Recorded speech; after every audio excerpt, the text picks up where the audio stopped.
ठीक है, तो फुल एंट्री करनी होती है यहाँ पे हमें। ठीक है, इस केस में क्या खुलेगा, इस केस में सस्पेंस अकाउंट खुलेगा। क्या खुलेगा, सस्पेंस अकाउंट टेम्परेरी पीरियड के लिए अकाउंट खोल देते हैं, जिससे कि हमारा फाइनेंशियल स्टेटमेंट जो है डिले ना हो, तो टेम्परेरी पीरियड में सस्पेंस अकाउंट खोल के बस अपना आगे प्रोसीड होते रहते हैं। ठीक है, सिंगल या डेबिट साइड में अगर डेबिट साइड मतलब कि डेबिट साइड में एरर, क्रेडिट साइड में कुछ नहीं, कुछ डेबिट क्रेडिट साइड में एरर नहीं है, क्रेडिट साइड खाली पड़ी है, तो हम उस टाइम पे सस्पेंस अकाउंट का नाम यूज करके नॉर्मल उसको कंप्लीट कर देते हैं, क्योंकि हमारा जो पूरी अकाउंटिंग बेस्ड डबल एंट्री है, तो हमें पूरी कंप्लीट डबल एंट्री करनी पड़ती है। तो अगर मेरे को डेबिट साइड में सिर्फ गिलती है यानी क्रेडिट साइड में चाहिए, तो डेबिट साइड की एंट्री हमें मिल गई, अब क्रेडिट साइड में क्या लिखें, कुछ नहीं समझ आ रहा, तो सीधा सस्पेंस अकाउंट डाल देंगे। इस केस में after trial balance before final account, और सस्पेंस अकाउंट खुलेगा ही जब क्या बनता है हमारा ट्रायल बैलेंस बनता है, क्योंकि ट्रायल बैलेंस में हम देखते हैं जब हम कभी debit side credit side balance को नहीं आते, कोई प्रॉब्लम क्रिएट होती है, तो सस्पेंस अकाउंट खोल के हम टेम्परेरी पीरियड के लिए उसको क्लिक करके हम आगे फर्दर प्रोसीड कर जाते हैं, तो वही है। तो इसलिए सस्पेंस अकाउंट खोल के हमारा जब हमारा ट्रायल बैलेंस बन जाएगा। ठीक है, डबल एंट्री में वही नॉर्मल फुल एंट्री कर देंगे।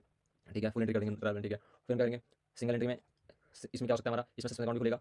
ठीक है, सस्पेंस अकाउंट भी खुलेगा, साथ ही साथ if if transaction, sorry if क्या है, if if entry are nominal in nature, क्या if nominal in nature, nominal in nature, nominal nature की है, तो उस जो नॉमिनल नेचर की जो ट्रांजेक्शन होगी उसकी बेस में क्या नाम यूज करेंगे, देन सच एंट्री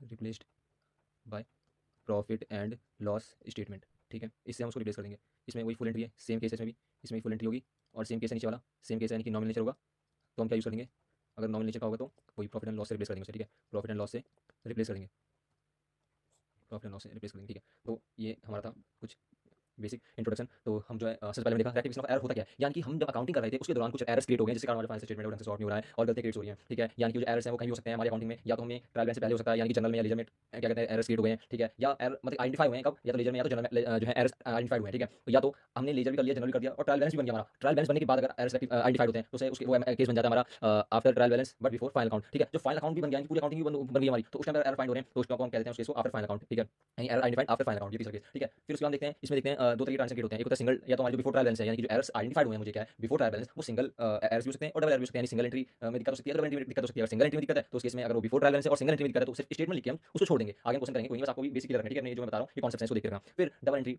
फिर हमारे बिफोर ट्रायल बैलेंस में डबल एंट्री में प्रॉब्लम है, डबल के डबल साइड दिक्कत आ गई, यानी कि डेबिट साइड एरर है और क्रेडिट साइड एरर है, तो उसमें सिर्फ फुल एंट्री लिख देंगे। एरर इन द सेंस कि तुम लिखने भूल गए, तो ये एरर करेंगे, लिखने भूल गए, भी अपने आप में एरर है, तो उसको हम लिख के सीधा फुल एंट्री करके ठीक कर देंगे। ठीक है, after trial balance but before final account में भी दो तरीके रेक्टिफिकेशन जो एरर क्रिएट हो सकते हैं हमारा, पहला हो सकता है सिंगल एरर, फिर दूसरा डबल एंट्री यानी सिंगल साइड दिक्कत हो सकती है एंट्री में, या डबल साइड दिक्कत हो सकती है एंट्री में। और सिंगल साइड दिक्कत है हमारा सिंगल, अगर हमारा सिंगल साइड में एरर है, हमारे क्या सिंगल साइड में एरर है, तो उसमें से सस्पेंस अकाउंट खोल के ठीक कर देंगे। अगर डबल साइड एरर है तो फुल एंट्री नॉर्मल जैसे करते हैं कर देंगे। फिर आफ्टर फाइनल अकाउंट में सिंगल सिंगल है, सिंगल सिंगल एंट्री में एरर क्रिएट हुए हैं तो नॉर्मल सस्पेंस अकाउंट खुलेगा ही खुलेगा। और अगर उसके अलावा जो दूसरी